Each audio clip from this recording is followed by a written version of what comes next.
Okay, this is for a drive belt installation on John Deere 265. This should also work on 285 and some other models. Part number is M71135. That's the John Deere part number.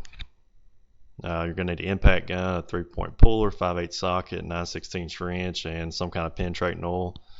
Here's a picture of my 265. It's a late 90s model, I believe, early 90s model. Here's a picture of the belt. It completely come apart. First thing you have to do is remove the deck, cut your steering wheel there, and slide it out that way. Pull your belt tensioner there. It's marked on the left.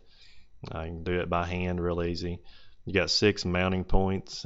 Just pull the pins out of that, slide your deck out. Once you get it out, I highly recommend you put it up in the air so you can see what you're doing. Made the job a whole lot easier. You're going to need a 5/8 on an impact for this particular bolt right here. Once you get that off, you're going to want to spray penetrating oil up in there. In my case, mine was seized on, rusted on the shaft. Here's the puller I used. And here's a picture of the shaft. This is all you're going to be pulling, so the bottom pulley doesn't have anything to do with getting it off the shaft there. So the puller must go up into this hole. You can't put it on the outside of that hole, or you're just going to be working against yourself. Once I got it off, after some time and penetrating oil, this is what it looked like. You want to pull from this angle with your puller somewhere up in here. This is a guard bracket. This is your belt tensioner. It's got to come off 2 9/16 bolts.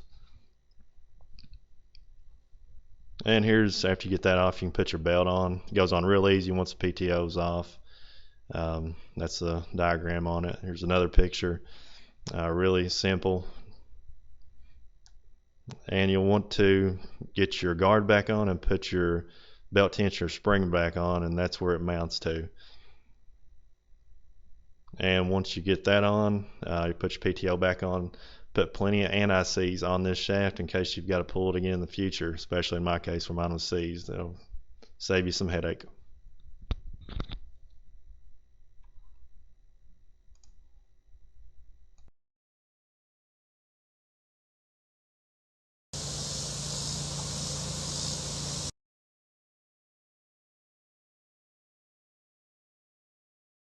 Wanted to follow up with my original video of the belt change on a John Deere 265. Since I did that belt change, as I explained in the video, my PTO was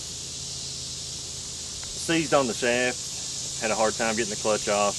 When I reinstalled it, I put plenty of grease back on it so it'd come back off easier. But ever since I did that, the clutch, it would disengage, but the blades were almost trying to turn because I warped it, trying to pull it. So this season, I actually had to put a new clutch on it.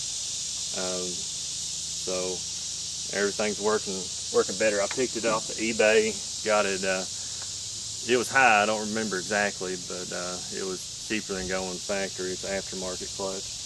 But everything's working as it should now. So just wanted to update you on that, and be careful when you're pulling that. It's easy to bend it, and you likely have to replace it if in the future if you do bend it.